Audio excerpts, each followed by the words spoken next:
Oi, oi, gente! Sejam muito bem-vindos ao meu canal. Eu sou a Liandra e eu conto relatos sobrenaturais aqui todos os dias pra vocês. Se por um acaso você caiu aqui de paraquedas, eu também conto relatos mais curtos no meu TikTok, no meu Instagram, e essas redes sociais vão estar aqui embaixo na descrição do vídeo.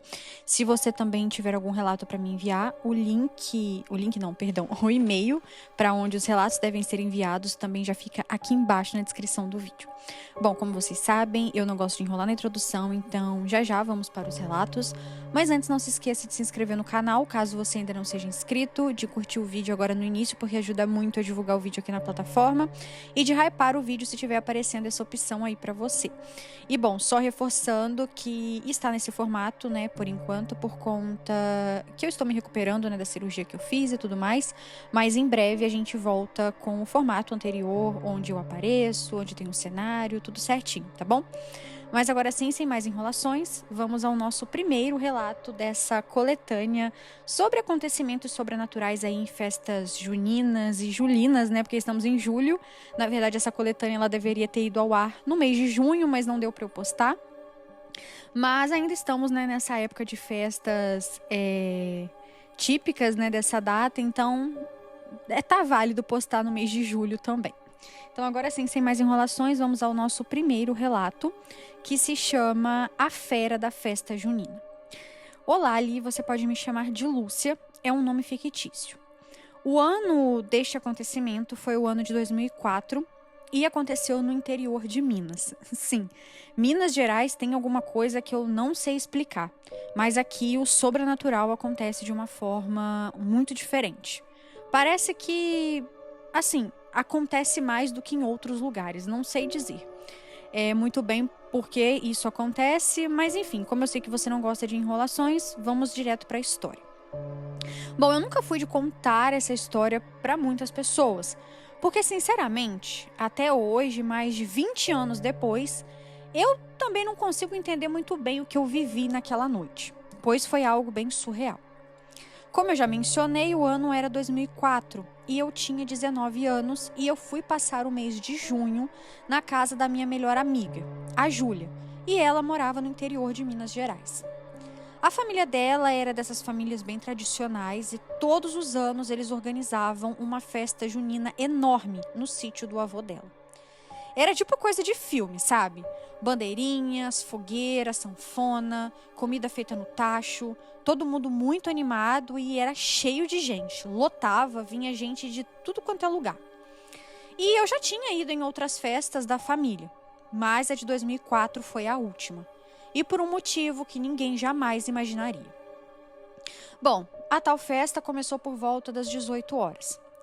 As crianças brincavam ali de pescaria e os adultos se serviam de quentão e a música animava a todos. Leandra, quando deu por volta das 11 da noite, começou o casamento caipira e logo depois a quadrilha. Quando o relógio bateu meia-noite em ponto, o locutor estava gritando, né? Tipo, olha a chuva! É mentira! Aí vinha, olha a cobra! E aí ríamos como sempre. Mas de repente, tudo mudou. Foi como se o tempo parasse. Eu juro por Deus, foi uma sensação assim horrível. A música, ela deu uma chiada esquisita e parou. E o ar ficou pesado. E eu lembro de um cheiro forte que começou a subir no lugar. Era algo como carne podre misturado com cachorro molhado. E foi então que a gente viu a coisa. Apareceu no final ali da quadra de terra batida. Era uma fera enorme que parecia um cachorro, mas era muito maior. Aquilo era negro como a noite, os pelos eram todos desgrenhados e os olhos eram vermelhos e brilhavam como fogo. E a boca escorria uma espuma densa. E ele andava como se tivesse um propósito. Não rosnava, não rugia, apenas andava. E sabe uma coisa muito bizarra? É que ninguém conseguia se mover. Era como se aquela coisa tivesse um tipo de poder. A presença daquilo travava os nossos corpos. E o silêncio foi total. O único som era o das patas daquele bicho pisando no chão de terra. Ele foi andando entre as pessoas, olhava nos olhos de cada um como se estivesse procurando alguém. E eu nunca vou esquecer a sensação de quando ele passou por mim. Eu sentia como se a minha alma estivesse sendo observada por dentro. E então ele parou. Ele parou bem na frente da Júlia, a minha amiga. Ela era a neta dos donos do sítio e estava radiante. Estava noiva fazia pouco tempo e minutos antes estava dançando alegremente. Mas enfim, quando o bicho a encarou, ela tentou recuar, mas ele pulou em cima dela com uma rapidez absurda. E o grito dela ainda ecoa na minha cabeça. Os homens da festa até tentaram reagir. Teve gente que pegou faca de cozinha, teve outros que foram até o carro buscar espingarda, mas assim, nada funcionava. Os tiros acertavam assim a fera. Eu via acertando, mas era como se não fizesse efeito nenhum. Aquele demônio peludo mordeu a Júlia, jogou ela no chão e a arrastou em direção à mata. Ela gritava o nome da mãe, implorava por ajuda e a gente não conseguia se mexer. Depois que eles sumiram ali na mata, o silêncio continuou. E aos poucos o controle dos nossos corpos voltou. E foi um caos. Muito grito, choro e correria. Organizaram buscas pelas matas ali por dias. Até helicóptero a família dela, que tem muito dinheiro, arrumou. Era cão farejador, eram muitas pessoas tentando achar ela. Até que então, no quarto dia, encontraram o corpo da Júlia. Assim, não era mais um corpo. Infelizmente, era só os restos. Ela estava destroçada e com marcas de garras que nenhum animal conhecido faz. A polícia tentou classificar como ataque de algum animal selvagem. Talvez um lobo fugido de algum cativeiro, sei lá, de algum circo ou coisa do tipo. Mas a gente sabia que ali naquela região isso não existia. A família nunca mais fez festa junina. O avô da Júlia, que organizava tudo, adoeceu pouco tempo depois e acabou falecendo no ano seguinte. E a noiva alegre virou uma lembrança dolorosa. Até hoje, quem estava naquela noite não esquece e todos se perguntam: por que só a Júlia? Sinceramente, Li, eu não faço ideia, porque ela não tinha inimigos. Era uma menina doce, carinhosa, noiva de um rapaz trabalhador e querido na cidade. Alguns diziam que talvez era algum tipo de vingança. Outros diziam que era coisa do outro mundo e que, sei lá, alguém poderia ter feito algum tipo de maldição contra ela, já que era uma menina muito invejada, por conta de estudar em um bom lugar, ter um noivo incrível e uma boa família. Então, muita gente pensava e pensa até hoje que pode ter sido isso. Mas também há pessoas que pensam que talvez ela poderia ter algum outro namorado, alguém que não aceitou muito bem o seu noivado. Bom, comigo ela nunca comentou nada e éramos muito próximas, então eu não sei dizer se isso é verdade ou não. A única coisa que eu sei é que aquela criatura não era deste mundo e ela sabia exatamente quem queria levar. Bom, eu amo festas juninas e, particularmente, não tenho medo de frequentar por conta desse ocorrido. Porque eu tenho certeza, mais uma vez, aquela criatura, ela sabia exatamente o que ela queria levar. E era a minha amiga. Então, não associo isso a algo que vá acontecer novamente só por ser época de festa junina, sabe? Mas fique à vontade para colocarem uma coletânea sobre isso. Um grande beijo, espero que leia o meu relato. Até o próximo, já que eu tenho vários outros relatos para te contar. Eu ainda moro em Minas e aqui na minha região é lotado de relatos sobrenaturais. Um grande beijo, fica com Deus. Um beijo, tá? Muito obrigada. E a gente, mais uma vez, Minas, né? Minas sempre com uns relatos assim, né? Com o aparecimento de lobisomem. A gente não consegue compreender por quê, mas Minas e Paraná tem muitas histórias assim. Inclusive, tenho muita vontade, assim, de um dia ir nessas lendas e nesses lugares, assim, que são mais conhecidos, para poder sentir energia, gravar para vocês, porque deve ser muito interessante. Principalmente Paraná. Nossa, no Paraná tem muitas lendas. Minas também, mas eu tenho vontade mais de conhecer Minas pelos lugares turísticos, pelos pontos turísticos, que eu acho muito bonito.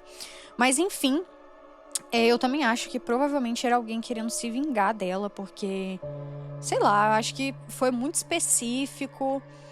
podia ter atacado outras pessoas e foi como se a fera não tivesse nem tido cuidado de, sabe, atacar outras pessoas para fingir que não tinha um alvo certo, né?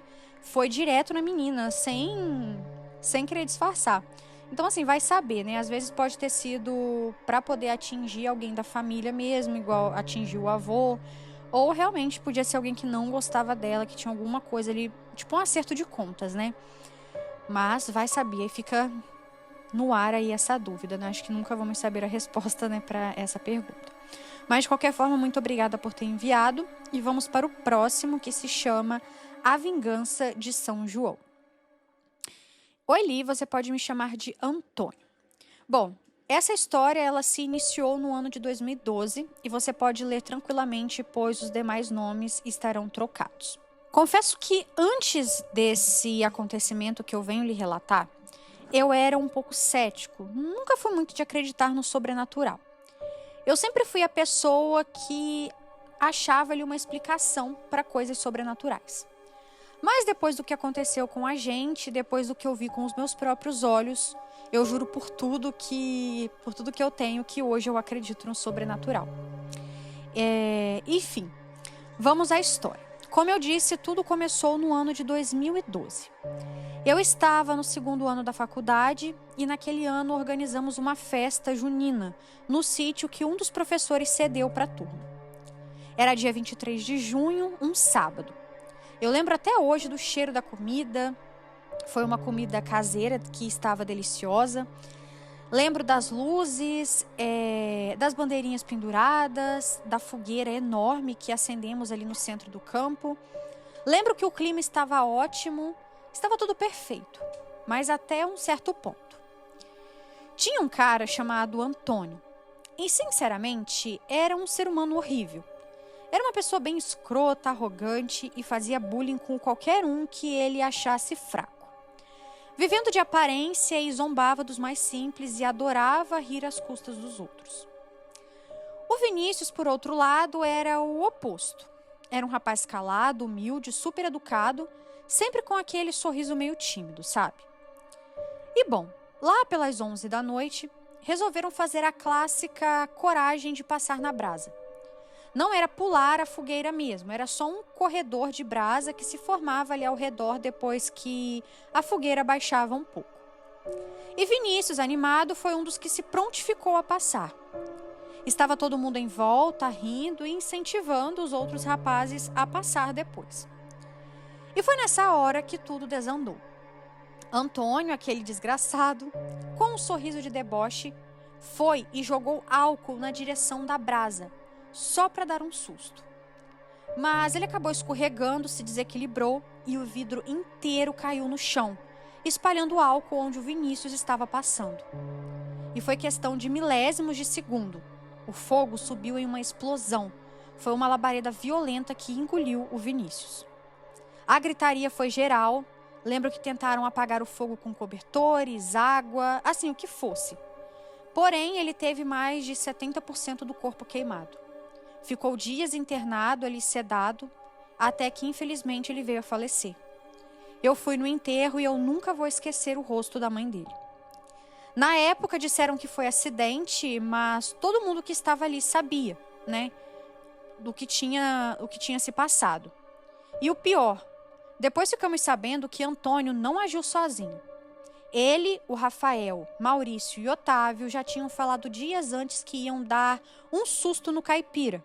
Tudo por pura maldade. Só porque achavam o Vinícius 1-0 à esquerda. E o pior é que assim, nenhum dos 4 demonstrou arrependimento. Continuaram a vida normalmente, postando foto em churrasco, rindo, como se nada tivesse acontecido. Mas até que então veio a vingança. E tudo isso, toda essa vingança começou em junho de 2013. E sim, no dia 23 de junho de 2013. Isso mesmo, na mesma data que no ano anterior ele havia falecido. Rafael e Maurício voltavam de uma festa, estavam bêbados e rindo como sempre, e o carro deles bateu de frente com um caminhão e explodiu. Testemunhas disseram que ouviram os dois gritando de dentro do carro em chamas, presos, e eles morreram carbonizados. Em 23 de junho de 2014, um ano depois, Otávio, que estava fora do país, esquiando em um lugar chique qualquer, caiu dias antes e quebrou a clavícula e estava se recuperando. Mas no dia 23, ele teve um mal súbito no hotel e morreu dormindo. E a autópsia foi inconclusiva. Lembro de abrir o Facebook naquele dia e ver a chuva de homenagens e sentir aquele calafrio. 3 mortos sempre na mesma data, um ano após o outro. E enquanto ao Antônio, ficou perturbado. Começou a andar de cabeça baixa, olheiras fundas e dizia que ouvia passos atrás dele o tempo todo. Parou de ir à faculdade, sumiu das redes sociais e depois soubemos que estava se drogando e estava, assim, muito magro. Ele costumava frequentar um boteco aqui da cidade e vivia dizendo que sentia o seu corpo queimar. E, infelizmente, alguns meses depois tivemos a notícia que ele se matou. Parece que aconteceu dentro da casa dele mesmo e ele cortou os pulsos, o levando até a morte. Bom, ele não deixou nenhum bilhete, mas foi uma coisa que marcou a todos profundamente. E bom, eu ainda tenho contato com algumas pessoas daquela época e ninguém esquece o que aconteceu. Alguns tentam negar dizendo que é coincidência, mas a grande maioria acha que de coincidência isso tudo não tem nada. E sim que Vinícius voltou para se vingar de todos aqueles que o fizeram morrer naquela noite. E aí, gente, o relato acaba por aqui. Gente, que relato pesado. Eu não achava que ele fosse tão pesado assim, não. Senão eu tinha colocado ele em uma outra coletânea de relatos mais pesados. Mas se bem que o primeiro também foi um pouquinho, Então, dependendo de como for os outros, acho que vai dar pra fazer uma coletânea de relatos pesados, de festa aí junina, julina. Mas eu também vou nessa teoria de que provavelmente ele voltou pra se vingar. E aí, infelizmente, gente, bem feito, Porque, querendo ou não, gente, olha a ideia desses meninos, gente, jogar. Será que eles imaginavam que por ser brasa, jogando álcool, não ia pegar fogo o suficiente? Não, assim, só Deus sabe o que passou na cabeça desses garotos, Porque, pelo amor de Deus. Mas, enfim, muito obrigada por ter enviado a história. E agora vamos para o próximo relato, que se chama O Nome no Sonho. Oi Lili, peço que não revele o meu nome. Eu tenho 22 anos e essa história aconteceu em junho do ano passado. Então, gente, é uma história recente de 2024. Bom, vamos lá. Eu sempre acreditei que sonhos dizem alguma coisa. E desde pequena eu sou dessas que tem sensações ruins, calafrio sem motivo, sonho com gente que já morreu, ou então sonho que alguém vai morrer e depois realmente a pessoa morre. Mas assim, eu nunca pensei que a pior dor da minha vida ia chegar assim, num aviso tão claro, mas que mesmo assim foi muito difícil de entender. Bom, durante semanas antes da festa junina ali da família do meu marido, eu comecei a sonhar com cobras. E não era uma cobra qualquer. Eram sempre várias cobras enroladas assim na minha cama. Elas também apareciam debaixo da pia. Opa. E às vezes elas ficavam me encarando. Outras vezes tentavam me picar. E eu sempre acordava suando frio com o coração disparado. E junto com isso vinha uma sensação estranha, constante de que tinha alguma coisa de errada e que eu estava sendo traída. Mas por mais que eu fuçasse, que eu perguntasse, que eu olhasse o celular, eu não encontrava nada. E eu estava quase achando que era paranoia minha e estava me sentindo uma louca. Até que em uma sexta-feira, véspera da tal festa, que o sonho mais esquisito e direto aconteceu. Eu sonhei que eu estava sentada na varanda da minha casa, na varanda da casa da minha mãe. Era de noite e estava um silêncio total. Até que do nada apareceu uma mulher e eu nunca tinha visto ela na minha vida antes. Ela era morena, usava um vestido branco, cabelo preto e usava um laço vermelho. Ela ficou me olhando por um tempo e disse: "Você só precisa de um nome." Bom, eu fiquei calada, sem entender nada, e ela repetiu mais firme: "Eu vou te dar um nome e você vai saber da verdade." Eu me aproximei ali para escutar, achando que ela ia pronunciar alguma coisa, mas ela simplesmente virou as costas e foi embora.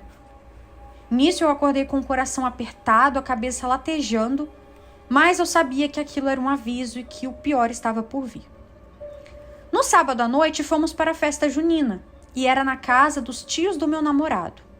Era uma festa bem tradicional com bandeirinhas, sanfoneiros, havia fogueira e lembro que chegamos por volta das 8 da noite. Eu estava com muita fome e muita sede e fui direto na cozinha pegar uma Coca-Cola gelada. E aí, nisso que eu abri o freezer e fui pegar a garrafa, ali aconteceu a primeira coisa estranha. Sabe quando o vidro do refrigerante soa e fica aquela névoa que dá para você escrever com o dedo? Pois bem, ali, claramente, como se alguém tivesse desenhado com o dedo por dentro, estava uma letra L. Era grande, nítida e perfeita, e eu fiquei completamente arrepiada. Bom, eu coloquei a Coca-Cola ali na mesa e fui pegar um caldo verde. Abri a panela e juro por tudo que eu vi. As folhas de couve boiando ali no caldo formavam a letra U. Juntas as letras L e U, né? E aí eu congelei porque formava Lu. O meu estômago embrulhou. Isso porque Lu era o apelido da irmã do meu marido, uma menina de 17 anos. No mesmo instante, a minha pressão caiu e as minhas pernas amoleceram. Eu sei que eu fui no inferno e voltei e eu só pensava, não pode ser isso. Ela é irmã dele, gente, ela é irmã de sangue. Mas foi aí que eu comecei a prestar atenção. Eu vi os dois conversando no canto, rindo de um jeito estranho. Ela encostava nele de um jeito, sabe, um jeito íntimo demais. E aí, aquilo que eu nunca tinha percebido antes começou a fazer sentido. Percebi que alguém mandou mensagem para ele. E nesse momento ele estava do meu lado mesmo. E aí eu fiquei assim observando e notei uma reação um pouco estranha. Ele ficou meio, desconcertado, depois guardou o celular, mas foi tudo muito rápido. Não foi como se ele tivesse recebido uma mensagem de um amigo ou uma mensagem comum. Então ali eu percebi que tinha alguma coisa de errado nessa mensagem e eu tinha que ver o que era. Minutos depois, ele acabou se distraindo e deixou o celular em cima da mesa. Nisso, o celular vibrou novamente e eu peguei. E a notificação dizia... Gente, eu acho que eu não posso falar isso aqui, não. Gente, isso é muito obsceno. Como assim? Enfim, a notificação dizia... Hoje eu vou... muito pra você. E aí tinha uns emojis, assim, do diabinho, enfim. E o nome no topo da tela, adivinhem só, Lu. Gente, o meu mundo girou. Eu senti um grito, sabe, preso na garganta. Era uma mistura de ódio e nojo que eu nem sabia que eu podia sentir. Lembro que eu me levantei e gritei para todo mundo ouvir. Eu mostrei a mensagem para a mãe dele, para o pai, para os tios, para todo mundo que estava ali. E o povo ficou em choque. E depois veio aquele silêncio que parecia mais um velório do que uma festa. Ele tentou tomar o celular da minha mão e ela ficou branca como papel. E sem pensar duas vezes, eu peguei a panela do caldo verde fervendo e joguei neles dois. Meu Deus. Bom, só sei que deu queimaduras de 2º grau. Chamaram a ambulância, foi aquela gritaria. Gente dizendo que eu tava louca, mas no fundo ninguém tinha o direito de me julgar depois daquilo tudo, pois eu fiz questão de mostrar pra todos. Porque uma situação dessas, Leandra, é óbvio que eu ia passar como louca depois, né? Porque a gente sabe como as coisas funcionam. Bom, eu só sei que depois disso nós terminamos, eu fui embora da cidade e eu nunca mais quis saber daquela família. Mas até hoje eu lembro da mulher do sonho e do que ela disse, sabe? Você só precisa de um nome. E ela me deu. Assim, do jeito mais claro, mais terrível e mais sobrenatural possível. Até hoje eu fico me perguntando quem é essa mulher e eu tenho muita curiosidade de descobrir quem é, para poder agradecer. Não mencionei antes, mas na época nós dois estávamos pensando em noivar e casar. E a mãe e o pai dele, que tem uma situação financeira boa, ia nos dar uma casa de presente. Leandra, pensa seu caso com uma peste dessa. Ele ia me trair pelo resto da vida, porque se não é um sonho desses, de onde que eu ia descobrir que ele tinha um caso com a própria irmã, porque isso é a coisa mais anormal do mundo. Bom, infelizmente eu não vou conseguir me estender muito e explicar como ficou a vida da família depois, pois como eu mudei de cidade, eu cortei, assim, toda a comunicação com ele, com as pessoas da família, e como os meus amigos não iam muito com a cara dele, nós não tínhamos amigos em comum. Então, eu tirei não só ele, mas a família dele toda da minha vida, assim, 100%, então não sei como ficou. E eu também sou bloqueada em todas as redes sociais de todos eles. Mas acredito que, assim, a família não deve ter ficado em paz. Bom, Li, esse foi o meu relato. Espero muito que você leia e gostaria muito da sua opinião. Quem você acha que era essa mulher? Bom, gente, aí o relato acaba por aqui. Ela pediu a minha opinião. E assim, das duas, uma, né? Ou às vezes é alguma entidade que você carrega e às vezes você não sabe, né? Você não mencionou sua religião nem nada do tipo. Mas pode ser que seja, né, alguma entidade antiga ou de alguma outra pessoa também da sua família que queria te ajudar, ou pode ter sido algum parente já falecido também que às vezes você não veio a conhecer, mas que tá ali te protegendo. E às vezes, gente, a espiritualidade ela age assim mesmo. Igual nesse caso, de fato, seria muito difícil você descobrir, eu acho que sozinha, porque, por exemplo, você vai procurar nas mensagens e coisas do tipo, você nunca ia desconfiar, tipo, da irmã, você não desconfia de pessoas, assim, né? Irmã, irmão, enfim, né, gente? A gente não desconfia desse tipo de coisa, porque isso é nojento demais. Então, talvez, se não fosse isso, você nunca ia descobrir, porque, por exemplo, vou dar um exemplo aqui meio doido. Ah, você coloca ali um rastreador no carro dele, vamos supor. E aí, beleza, o rastreador dá na casa da mãe dele, que, pelo que eu entendi, lá no início ela era de menor de idade, né? Então, provavelmente ainda morava com os pais. Nossa, o que ainda é pior, meu Deus, ela era menor de idade. Enfim. E aí, tipo, tá. A desculpa que ele ia dar é: eu fui na casa dos meus pais ver os meus pais, ou eu fui ver minha irmã, tipo, né? Como que você ia confrontar uma situação dessas? Não tem como confrontar. Então, realmente, eu acho que se não é a espiritualidade, você também, eu acho que não ia descobrir mesmo, não. Então, às vezes ajuda essa forma pra você não casar, porque, né, poderia ser pior depois. Então eu acho que das duas uma, ou foi uma entidade ou algum parente ali já falecido, né? Mas pode ter sido outra coisa também, mas aí são as minhas opiniões. Mas, gente, eu tô passada, sério mesmo, porque, tipo, cara, a própria irmã. E, tipo, irmã de sangue, né, gente? O que piora ainda mais. Enfim, vamos pro próximo relato, que esse aqui me deixou, assim, de boca aberta. Enfim, nosso próximo, gente, se chama O Reflexo que Não Voltou. Oi, gente. Bom, eu sei que é só ali que pode falar assim, mas não poderia começar esse relato de outra maneira. Bom, essa história é um pouco pesada, então tentei começar de uma forma mais descontraída. Eu sempre tentei esquecer tudo isso que se passou na minha vida, mas com a chegada de mais um São João, não consegui evitar lembrar daquela noite. Esse acontecimento foi no ano de 2017 e até hoje eu tenho pesadelos com o que aconteceu com a Natália. Pode ler tranquilo, tá? Ali os nomes já foram trocados. Bom, para melhor entendimento de todos, vou começar do começo. Bom, eu cresci num bairro pequeno no interior da Paraíba. Daqueles lugares onde todo mundo conhece todo mundo, sabe? A rua ali da minha casa era praticamente uma vila. A gente cresceu junto, sempre brincamos juntos e a cada ano a festa junina era o grande evento. Todo mundo enfeitava a rua com bandeirinhas, fazíamos barraquinhas, quadrilha, pau de sebo, tinha muito forró. Era muito bonito mesmo. E naquela noite do ano de 2017, parecia que tudo ia ser mais um ano normal, sabe? Mais uma festa daquelas inesquecíveis. Mas ela foi inesquecível, só que por um motivo que ninguém gostaria de lembrar. Sempre rolavam umas brincadeiras mais místicas, sabe? E naquele ano, alguém que eu não me lembro quem, teve a ideia de fazer um tal do jogo do balde. Era o seguinte: você enchia ali o balde com água e colocava esse balde com água perto da fogueira, de modo que o reflexo da pessoa ficasse visível na água. Diziam que era uma simpatia antiga, lenda de vó mesmo, sabe?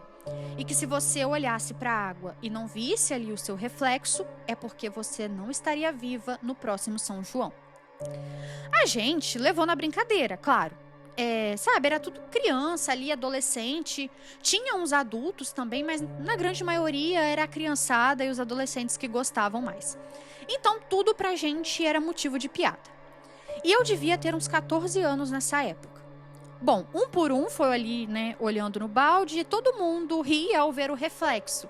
Lógico que tremendo, né, mas quando via ali o reflexo, já logo mudava o clima e a pessoa logo caía na risada.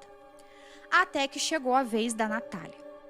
A Natália, Leandra, era uma menininha de 10 anos, muito carinhosa, meiga, do tipo que vivia colada na mãe, mas que também adorava correr e brincar com a gente. Ela era filha de uma das vizinhas mais queridas do bairro, a dona Marlene. Bom, ela se aproximou ali do balde, sorrindo, e a gente até brincou. Vai lá, Nath. Vai, como que é? Vê se você vai viver até o próximo São João. Anda, vai logo. Mas assim, tudo em tom de brincadeira, sabe, Li? E ela foi, rindo assim, brincando. Só que, Leandra, quando ela olhou na água, não apareceu nada. E isso não foi assim, ela que falou ou alguém que me contou. Não, eu vi porque eu estava bem perto. Eu até cheguei a pensar que era algum ângulo, sei lá, e que o reflexo não bateu certo. Mas não, a água estava parada, estava espelhada e não mostrava nada, nenhuma imagem. Bom, a Natália olhou por alguns segundos e falou do jeito mais calmo e estranho do mundo. Ah, eu já sabia, logo eles vão me levar. Na hora, Leandra, não só eu, mas todo mundo que estava ali perto se arrepiou. Eu lembro que algumas crianças até riram, né, sem entender, mas eu, né, 14 anos, já adolescente, já um pouco adulta, vamos dizer assim, e os demais adultos que estavam perto, ficamos ali visivelmente desconcertados, sabe? A mãe dela puxou a menina, meio sem graça, dizendo que ela já tinha assistido filmes demais e que estava inventando coisa. Mas eu fiquei olhando para ela. E juro mesmo que naquele momento, os olhos da Natália pareceram meio perdidos, como se ela não estivesse totalmente ali. Bom, a vida seguiu, ou pelo menos parecia estar seguindo tudo bem. Até que um mês depois, mais ou menos, ali dessa festa junina, a Natália desapareceu. Era de madrugada, a mãe dela acordou e não encontrou ela no quarto. A casa deles era bem simples, de um andar, e não tinha quintal e nem fundos. E atrás da casa havia um paredão de pedra enorme que fazia parte da estrutura do terreno. Era impossível de escalar ou passar. De um lado a casa da vizinha e do outro a casa de um casal de idosos, e na frente a rua principal, com câmeras que pegavam tudo, inclusive as partes das laterais. Mas ninguém viu nada. As câmeras não registraram nenhuma movimentação estranha, nada, nenhuma porta abrindo, ninguém entrando ou saindo, e mesmo assim a menina sumiu. A casa foi vasculhada de cima a baixo. Os pais até foram suspeitos por um tempo, e você imagina só o desespero, né? Além de ter perdido uma filha que sumiu do nada, ainda eram vistos, né, como principais suspeitos. Eu lembro que chegaram até a quebrar o chão da casa, achando que talvez tivesse algum esconderijo, né?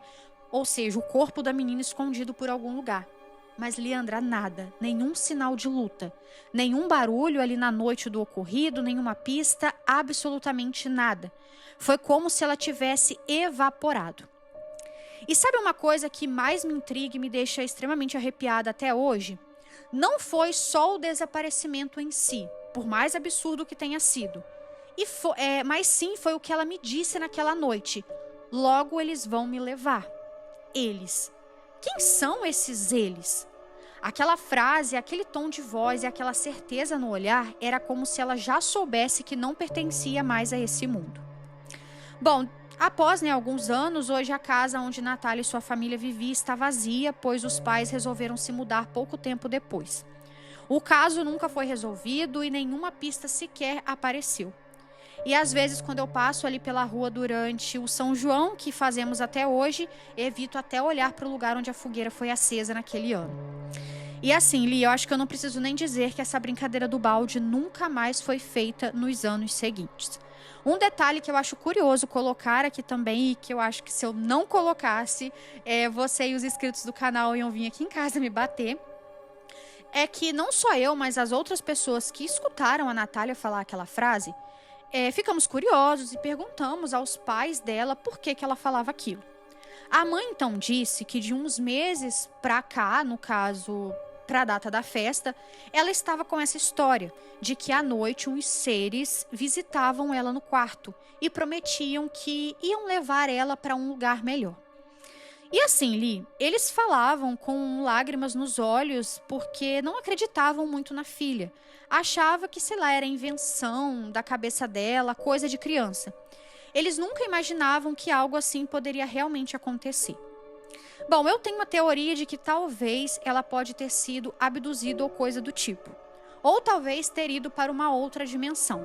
E por mais estranho que pareça ali, essas duas opções são mais plausíveis diante do que aconteceu. Porque, como eu falei, as câmeras não captaram nada. E foi tudo super bem visto. Ninguém, assim, mudou nada na gravação ou deletou alguma parte, não teve nada disso. De fato, a menina realmente desapareceu. Bom, esse foi o relato e eu gostaria muito que você desse a sua opinião. Muitos beijos no seu coração e adoro ouvir você fazendo qualquer coisa. Muito sucesso. Um beijo, tá? Muito obrigada por ter enviado. E, gente, que bizarro, né? Esse relato, ele me lembrou muito que eu não me recordo agora se eu já contei ele aqui no canal ou se eu escutei ele, né?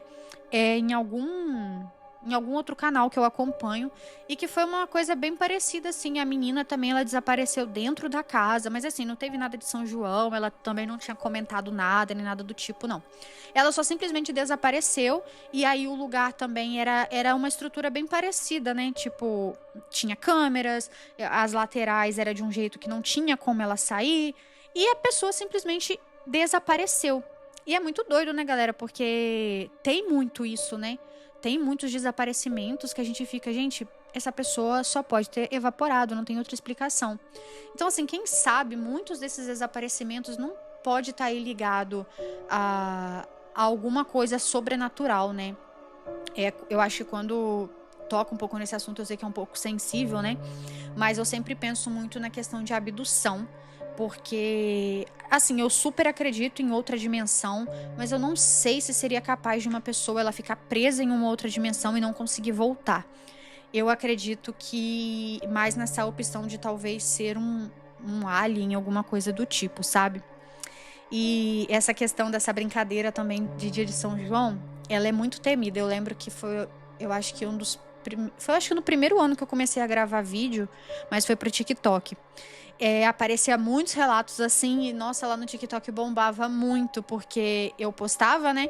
E a galera, tipo, tinha histórias assim parecidas. Então, aparentemente é uma coisa que, assim, acontece com frequência, é uma superstição que, assim, é mórbido e, sei lá, dá certo, tipo isso, sabe? De você fazer a brincadeira e aí realmente não apareceu reflexo e daí há uns meses a pessoa de fato falecer.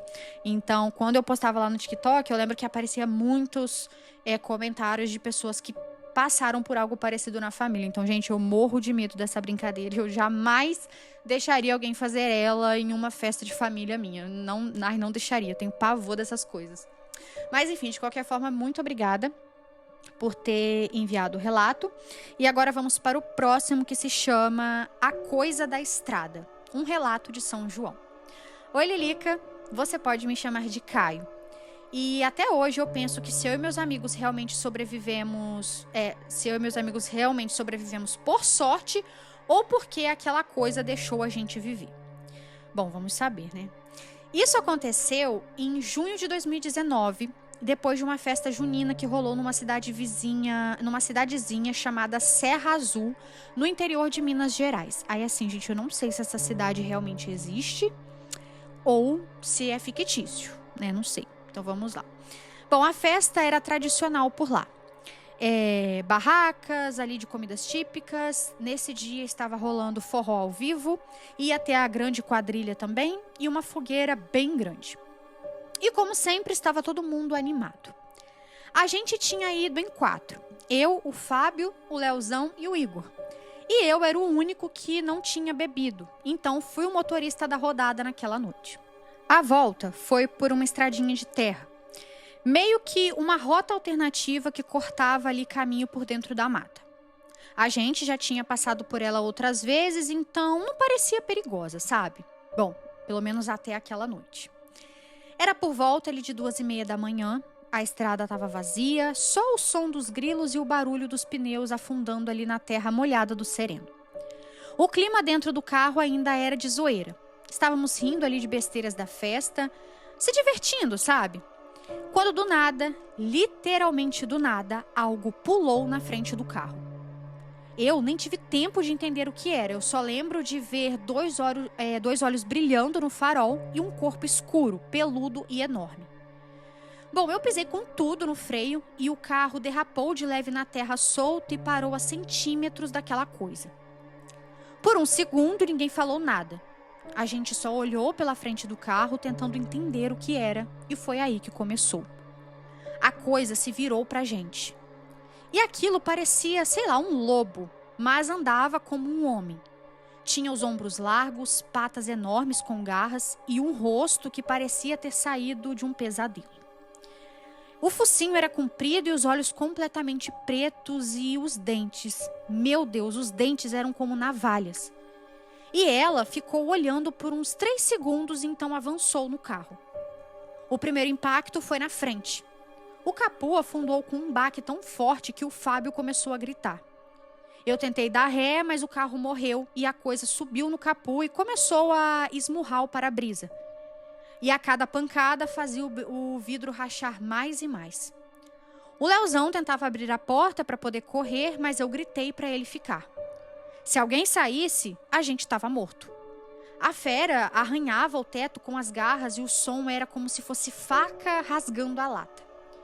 E então aquilo deu um soco tão forte no canto do para-brisa que um pedaço do vidro estourou para dentro.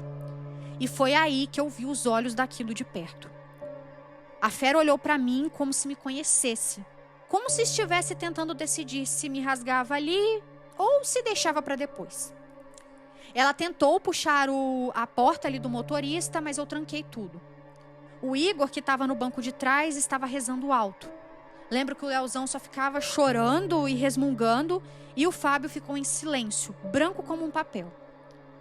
Depois de mais alguns segundos, que pareceram horas, a coisa soltou um rosnado baixo, deu mais uma pancada no teto e então saltou para dentro da mata com uma agilidade impossível para algo daquele tamanho. E a gente ficou lá, paralisado, respirando rápido e esperando ela voltar. Mas felizmente aquilo não voltou. Eu demorei mais de uns 5 minutos para conseguir ligar o carro. E quando o motor finalmente pegou, saímos com tudo dali, derrubando até os galhos no caminho. E eu só parei quando chegamos num posto de gasolina já na entrada da nossa cidade. O carro parecia ter saído de um acidente. O capô estava completamente amassado, teto arranhado, vidro trincado e com um buraco no canto. E tem o cheiro também. Ficou pra gente ali um cheiro forte, como de um animal molhado e de carne podre, que demorou dias para sair. Ninguém nunca soube explicar, e muita gente riu quando contamos. E outros disseram que era um lobisomem. Mas sei lá, eu sei o que eu vi e sei que aquele bicho não era desse mundo. Até hoje nós evitamos um pouco falar sobre isso e todo mês de junho, quando começa o tempo das festas, eu me lembro daqueles olhos de como eu quase não voltei para casa naquela noite. E aí o relato acaba por aqui, gente. Gente, que relato, né?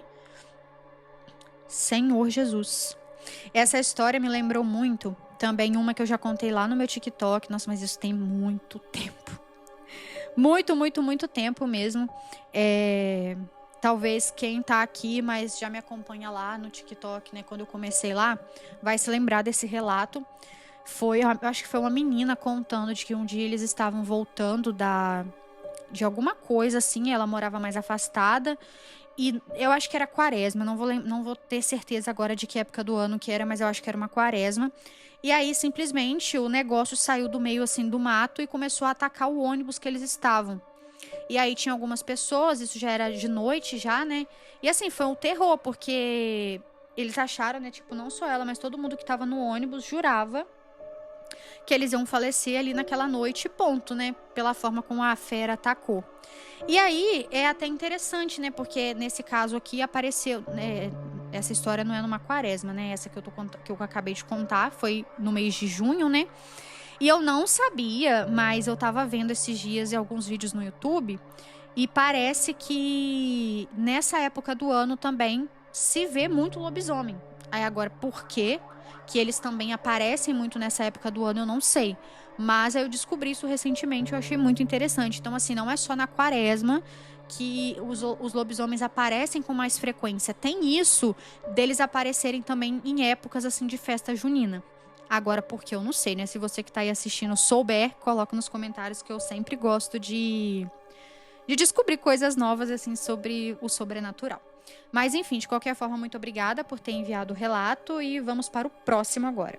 E bom, gente, nosso próximo e último relato desta coletânea se chama O Espantalho da Fogueira.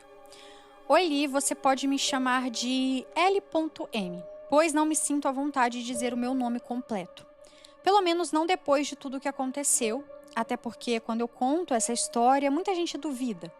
Muita gente ri também, mas quem me vê e quem vê as cicatrizes no meu rosto e no meu braço não consegue rir por muito tempo. Eu optei por não te mandar as fotos porque eu não ia deixar você postar e eu sei que irrita um pouco as pessoas quando elas mandam as fotos e depois não quer que poste. Eu sei que os seguidores não gostam. Então, como não ia poder postar mesmo, eu decidi não enviar. Mas enfim, essa história ela aconteceu em junho do ano de 2018, no período de festa junina. Eu tinha 17 anos na época e morava numa cidadezinha no interior da Bahia com a minha família. Gente, é uma moça que conta essa história, tá bom? Não é um rapaz, não, é uma moça. Bom, a festa junina sempre foi um grande evento pra gente. Era tradição. E todos os anos os meus avós organizavam uma festa enorme no sítio da família. Eram várias barracas, a gente sempre fazia quadrilha, meu avô sempre garantia uma fogueira gigante, era sempre tudo muito bonito. E aquele ano prometia ser um dos melhores. Eu sempre ajudei nos preparativos e naquela semana a correria estava a mil. 2 dias antes da festa, meu avô me pediu para ir com o meu tio até uma fazenda que ficava um pouco mais afastada para poder buscar uma remessa de milho. Era coisa boa, direto ali da plantação, e o pessoal daquela fazenda sempre cedia os alimentos em troca de uns brindes da festa. Era um acordo antigo deles. Bom, chegando lá ali, tudo parecia normal. A fazenda era bonita, cercada de plantações e bem cuidada. Só que assim, tinha uma coisa que me chamou a atenção logo de cara. No meio do milharal tinha um espantalho. Mas assim, não era um espantalho qualquer. Ele era grotesco. E o rosto parecia costurado com um pano velho e sujo. Os olhos eram 2 botões pretos costurados ali de uma forma meio torta. E o sorriso, Deus, o sorriso daquilo era feio demais.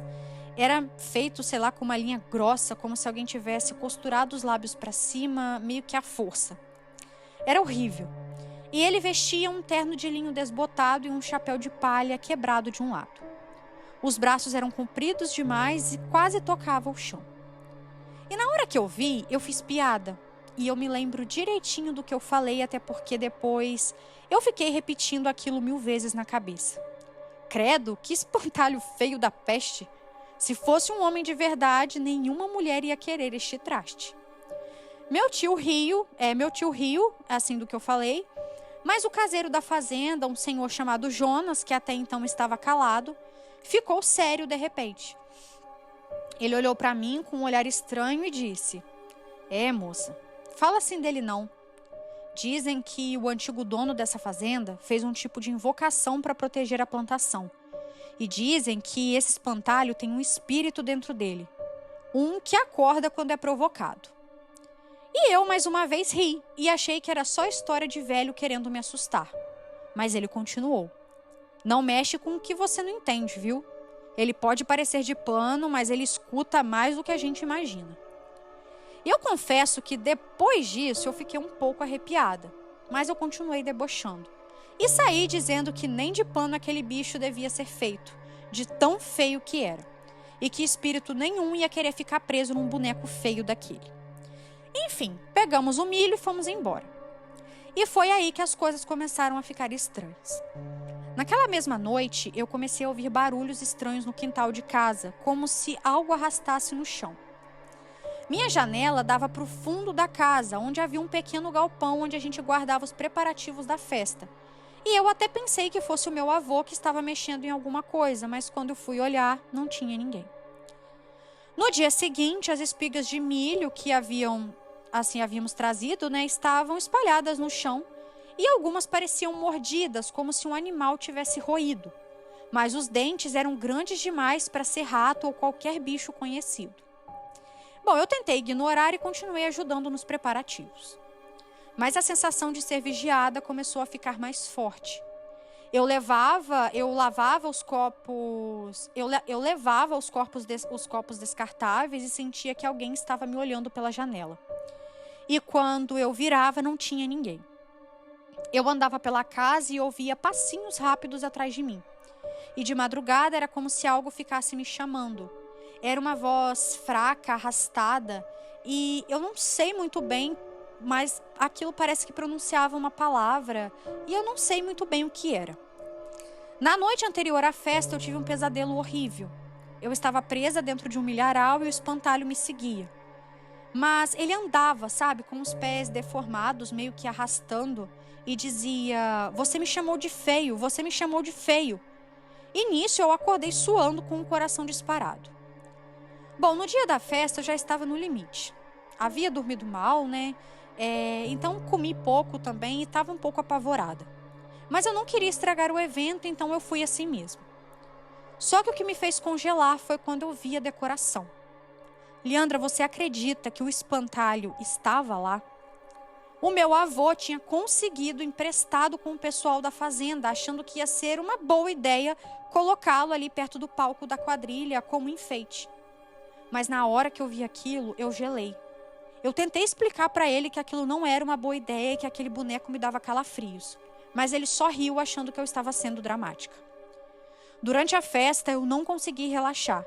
E toda vez que eu passava perto ou olhava para o espantalho, parecia que ele estava um pouquinho mais virado para mim. As pessoas passavam perto dele e nem notavam nada de errado. Mas eu via. Eu vi os dedos dele se mexendo levemente e via a cabeça dele inclinando sutilmente. E então eu comecei a ouvir umas risadas. Eram risadas baixas e debochadas, como se saísse de dentro daquele espantalho. Eu não consegui comer, não consegui dançar e eu só queria ir embora. A sensação que eu tinha é que eu estava ficando louca. E quando eu tentava conversar com alguém sobre, as pessoas ficavam me olhando estranho, como se eu estivesse bêbada. Bom, até que perto do fim da festa, me pediram para tirar uma foto perto da fogueira. Eu não queria ir, mas fui, tentando parecer que estava normal. A fogueira estava alta, bonita, e eu fiquei ali olhando para a câmera, até que, de repente, alguém me empurrou. Não foi tropeço, não foi desequilíbrio, me empurraram com força pelas costas e eu voei para dentro da fogueira. Senti o calor, as labaredas e comecei a gritar desesperada. Graças a Deus, algumas pessoas vieram correndo e conseguiram me puxar a tempo, mas o dano já estava feito. Eu queimei o braço esquerdo e parte do lado direito do rosto e fiquei semanas no hospital. E assim, sabe, o pior não foram nem só as queimaduras, foi o que eu vi quando eu caí no chão, já depois do fogo ter sido apagado. Leandra, acredite se quiser ou não, mas o espantalho estava ali, bem ao lado da fogueira. Ele não estava mais onde o meu avô tinha colocado, sendo que ele tinha sido amarrado a uma estaca do outro lado de onde eu estava. Como eu disse, ele era uma parte ali da decoração ali da festa. Só que no momento em que eu estava ali caída, queimada, ele estava ali do meu lado, solto e parado, me olhando com aquele maldito sorriso costurado. E eu juro que eu vi os botões dos olhos dele se moverem. E o pior, eu ouvi ele dizer: "Quem é o feio agora, hein?" E depois dar uma risada meio debochada. Mas assim, não pense que parou por aí. Pode parecer mentira, mas de tempos em tempos, vou pôr aí que pelo menos umas 2 vezes no mês, eu continuei sonhando com esse espantalho. Porém, era um sonho perturbador, onde ele forçava relações sexuais comigo no sonho. E o sonho era pavoroso, porque eu sentia muito nojo e medo daquele negócio. E por mais que eu tentava me convencer de que era um sonho, eu sempre acordava muito esgotada e sentindo dor nas regiões íntimas. Era algo bizarro. Isso durou cerca de uns 4 meses, até que um dia eu decidi conversar sobre isso com uma vizinha, que me ajudou a chegar em uma benzedeira. E de fato, eu irritei Leandra, quem eu não devia. E pelo jeito, não era só uma lenda o que o capataz da fazenda contou, sabe? Sobre ter um espírito antigo e forte ali. A benzedeira disse que era até difícil saber onde o dono antigo da fazenda arrumou aquilo, pois se tratava de um espírito ancestral extremamente forte e antigo. E eu precisei fazer muitas coisas para me livrar. Hoje fazem 7 anos, o meu braço tem as cicatrizes horríveis e o meu rosto também. Mas graças ao bom Deus, a cicatriz do rosto ela é bem leve e eu consigo disfarçar muito bem com maquiagem, e hoje eu já superei isso também. As cicatrizes mais horríveis foi a que ficou no braço mesmo. E assim, dá pra tapar com roupa, mas no geral é algo que eu também não ligo muito mais, sabe? Enfim, eu tive que passar por várias cirurgias, e inclusive foi por isso que o meu rosto ficou bonito, vamos dizer assim, né? Eu não sofri muito nessa parte. Também tive que passar por muita fisioterapia, porque o meu braço custou a voltar ao normal. E tem a questão de que eu não carrego só marcas físicas também, né, Li? Tem toda uma carga espiritual do que eu passei naquela época. Depois disso, eu não passo mais perto de milharal, e toda vez que eu vejo um espantalho, mesmo assim, de brinquedo ou até em filme, o meu corpo chega a treme de tanto medo que eu tenho. E bom, esse foi o meu relato, Li. Gostaria muito de saber a sua opinião. O que você acha que estava dentro daquele espantalho? Ai, gente, o relato acaba por aqui. E, meu bem, eu não faço ideia. Gente, o bichinho, tipo, levou a sério mesmo quando você falou que ele era um espantalho feio, hein? Ai, gente, eu tenho pavor de espantalho, tipo, pavor mesmo. E eu acho que eu também, assim, jamais debocharia, eu também não tenho coragem. Mas o que, na verdade, assim, me deixou com muito medo de espantalho foi aquele filme, né, do... Ai, eu esqueci agora, eu acho que é... Ai, gente, eu esqueci o nome daquele filme agora. Que tem o espantalho no começo do filme. Ah, vocês devem saber qual que eu tô falando. Gente, como que é o nome? Até que a cada, acho que 24 primaveras o negócio vem. Ai, gente, eu esqueci agora o nome, mas é por causa desse filme que assim, eu tenho pavor de espantalho e, assim, não gosto nem de passar perto. E é aquilo que eu sempre comento, né, gente? Eu acho que em alguns vídeos, assim, quando a gente vai falar sobre, tipo, assombrações mais antigas, coisas do tipo, que, sei lá, antigamente as pessoas mexiam com umas coisas que elas parece que não conheciam muito bem, né? Então, assim, a própria benzedeira disse que era uma parada forte, antiga, complicada de se lidar. Então, assim, vai saber aonde esse dono dessa fazenda arrumou isso, né? Então, não dá pra ter certeza do que é. Porque, assim, gente, eu acho que não é nada ligado a alguma religião, assim, específica que a gente conheça, né? Religiões, assim, que são mais faladas, sabe? Acredito que não, porque não faz muito sentido você prender um negócio, assim, dentro de um espantalho pra vigiar um lugar. Por mais que a gente já recebeu uns relatos, eu acho que foi não tem muito tempo que foi ao ar, não, um relato um pouco parecido com esse.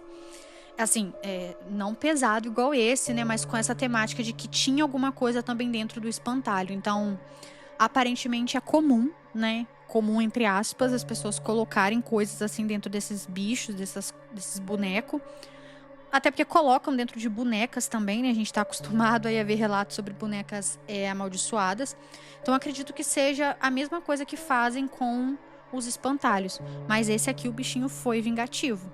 Mas assim, ainda bem que no final das contas terminou assim bem, né? Tá que você tem as cicatrizes e tudo mais, mas poderia ter sido pior. Igual teve o relato da moça aqui que o lobisomem acabou atacando, ela faleceu. Então, assim, de tudo, você pelo menos saiu viva, vamos dizer assim. E é isso. Muito obrigada, tá, por ter enviado o relato. Também quero agradecer a todos que enviaram os relatos dessa coletânea. Foram relatos grandes, que eu gostei muito da escrita de todos. Quero agradecer. Quem tirou um tempinho, né, pra tá escrevendo o relato direitinho, enviando aqui pra mim. Eu sou extremamente grata e agradecer também a você que ficou até o final dessa coletânea. E é isso, espero muito que vocês tenham gostado. Um grande beijo e eu vejo vocês no próximo vídeo.